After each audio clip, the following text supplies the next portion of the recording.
आरोप झाल्यानंतर अनेकदा संबंध नसलेली व्यक्ती सुद्धा भरडली जाते। धनंजय मुंडेंच्या बदनामीबद्दल पंकजा मुंडेंकडून खंत व्यक्त। गव्हाबरोबर किडेही रगडले जातात असं विधान। मंत्री पंकजा मुंडेंचा पीए अनंत गर्जेला 27 तारखेपर्यंत कोठडी। पत्नीच्या आत्महत्येला कारणीभूत असल्याचा ठपका।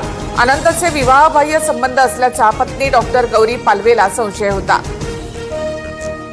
पोलिसांनी योग्य कारवाई करून कारवाई करावी। गौरी गर्जेंच्या मृत्यू प्रकरणात पंकजा मुंडेंचे आदेश, तर सेटलमेंट करण्यासाठी पोलीस स्टेशनला कोण गेलं होतं?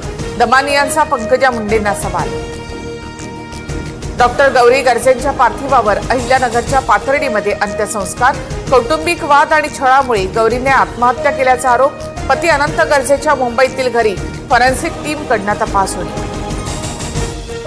ज्येष्ठ अभिनेते धर्मेंद्र काळाच्या पडद्याआड वयाच्या 89व्या वर्षी घेतला अखेरचा श्वास।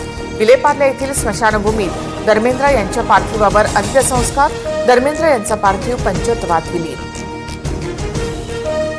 धर्मेंद्रजींच्या निधनाने भारतीय चित्रपटसृष्टीमधील एका युगाचा अंत। एक असाधारण अभिनेता आपल्यातून गेल्याचं दुःख होतंय। पंतप्रधान मोदींकडून ट्विट करत श्रद्धांजली। धर्मेंद्र यांनी साकारलेल्या भूमिका कायम स्मरणात राहतील। त्यांच्या भूमिका आजही रसिक मनावर अधिराज्य गाजवतायत। धरमबाजींना भावपूर्ण श्रद्धांजली असं म्हणत शरद पवारांचं ट्विट। किम्यांची एक्झिट चटका लावणारी, चित्रपटसृष्टीचा सुवर्णकाळ गाजवणारा लखलखता तारा निखळला। मुख्यमंत्री देवेंद्र फडणवीसांकडून धर्मेंद्र यांना श्रद्धांजली, तर दोन्ही उपमुख्यमंत्र्यांकडून देखील दुःख व्यक्त।